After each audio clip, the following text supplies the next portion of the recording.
with a retirement and more. This is Pro Wrestling Central. My name is John, and you're watching the Wrestling Report.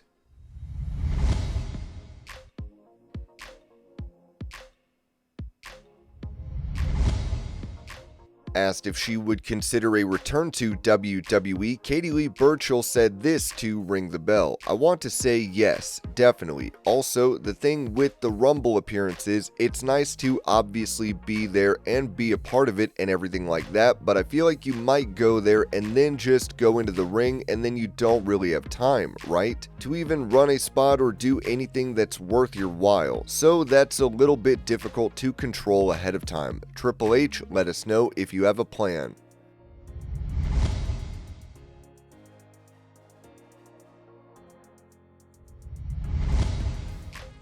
When it comes to WWE possibly getting a deal with ESPN for their content library, Ringside News noted that WWE'S $1.625 billion move to ESPN for premium live events in 2026 left fans wondering one big thing. What happens to the company's massive video library? Now an update sheds light on where things stand. Upon launching the WWE Network back in 2014, the company's library of WWE, WCW, and ECW content was one of the main selling points. WWE had spent years buying up video collections to use across different products, but people inside the company have admitted the live shows were always the real draw. That's why it was easier to license live events compared to archival footage. There's still no definitive answer on whether WWE's library will be licensed out after the Peacock deal ends, but insiders have shared some theories. Several sources via Fightful Select believe WWE may use its strong relationship with Google and YouTube to push its archived content there. One source mentioned they see it as a way to hook new fans while keeping flexibility if a massive outside offer comes in. If they get a too good to be true offer for the library, they can always take that, the source explained. Behind the scenes, WWE already has its library digitized for copyright tracking, from current episodes of Raw to deep cuts like Shotgun Saturday Night in the 90s. Nearly everything is stored on their back-end system. That makes it easy for WWE to pivot however they want once the Peacock run is done. The ESPN deal guarantees new events will live on the streaming giant's platform starting in 2026, but the fate of WWE's library is still wide open. Whether it lands with ESPN, YouTube, or stays in-house, the next step will decide how generations of wrestling fans experience the company's history moving forward. WWE's next big broadcast move could end up being even bigger than the ESPN deal itself if the library becomes part of the conversation.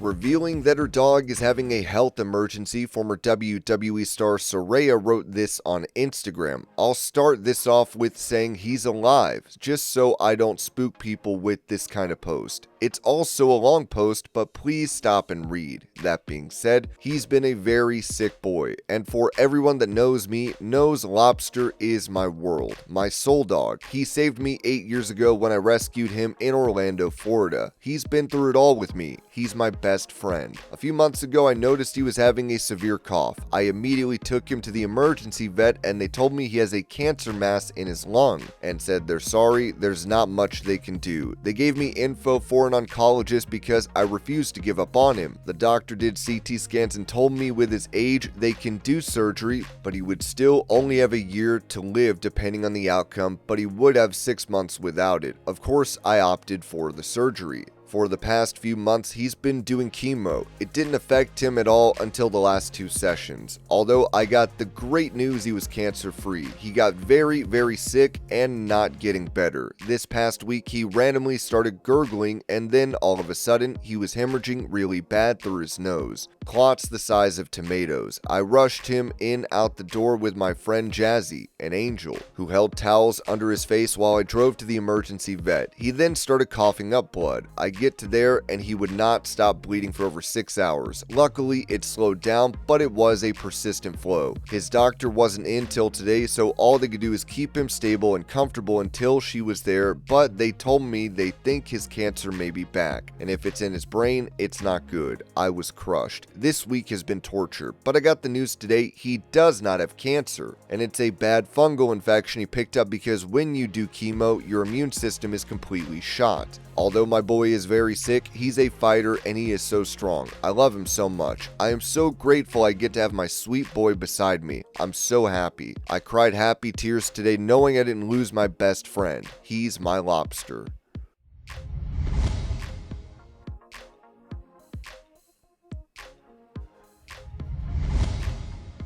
Explaining why he attended Hulk Hogan's funeral, former WWE star Matt Riddle told TMZ Inside the Ring, "Well, funny story. My relationship with Hogan was very brief, you know. I'll say this. Guys from his era, same thing with Ric Flair. They really respect a man like myself because I fought in the UFC. I was a state and national champion. I mean, I beat John Jones wrestling. Like, I have a pedigree and it's real. It's not something that was given to me. It's not dumb luck. I earned it. I was at Nick Hogan's wedding. I don't know Nick or Tay, but my girlfriend knows Nick's now wife, Tana. So actually, Misha was invited to the wedding and Misha was invited to the funeral. I was her +1. So technically, I wasn't really invited, but my better half was. Everybody was excited to see me. And there's, you know, all of us, we've all brushed shoulders in the locker room. They all know who I am. I know who they all are. I mean, Rob Van Dam was there. A plethora of people I hang out, chill with, and respect were there. And yeah, so that's how I got the invite. It wasn't through me. It wasn't because me and Terry have such a great relationship. It was more so my soon-to-be wife and Nick Hogan's current wife have a great relationship and we were invited."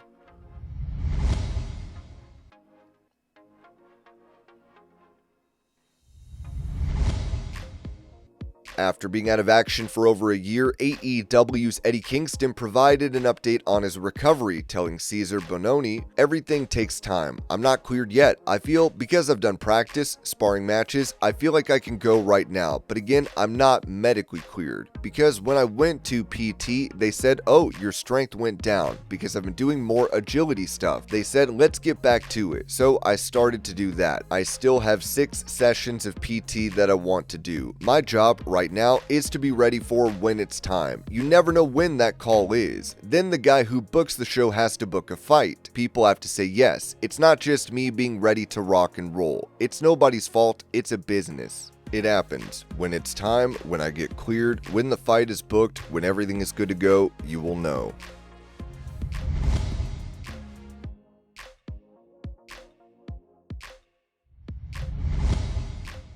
Going over future plans for Crown Jewel belts, Ringside News wrote that WWE is hitting pause on the Crown Jewel Championship storyline, at least for this year.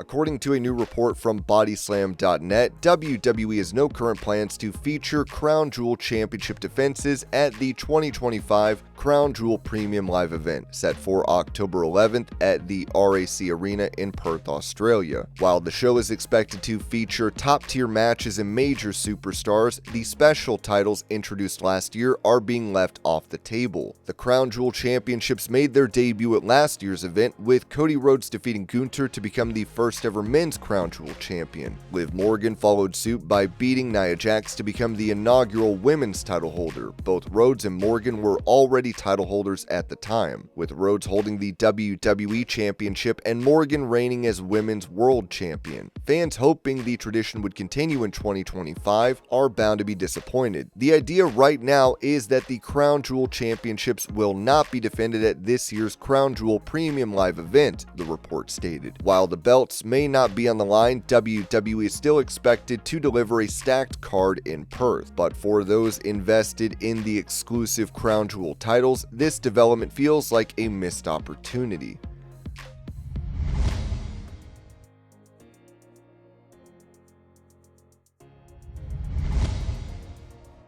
At TNA Emergence, Sami Callihan retired. With Ringside News writing, Sami Callihan kept his promise, and just like that, his in-ring career is over. At TNA Emergence in Baltimore, Maryland, Callihan faced off against Mike Santana in a Baltimore street fight, a stipulation he personally added before the bell rang. The stakes were high, and the outcome was final. If Callihan lost, he would retire. Despite putting everything into the brutal brawl, Callihan was defeated after Santana nailed him with spin the block. It looked like Callihan nearly escaped the 3 count, but the referee's hand hit the mat, and that was that. Callihan stayed true to his word. He left his boots in the ring and exited the squared circle for the final time. Backstage, TNA talent greeted him with respect and appreciation. However, not everyone was thrilled. Eric Young crashed the moment and made it personal. "Don't buy into the love of your peers," Young warned Callihan before turning his attention to Joe Hendry. "Everything in TNA that's going wrong right now is Hendry's fault." Hendry didn't back down, stepping up to Young as the tension mounted. Despite the drama, Callihan walked away with his head high and support from many who worked beside him over the years. Callihan ends his career with 1,417 matches under his belt. He previously held the TNA World Championship and even had a brief run in WWE NXT as Solomon Crow.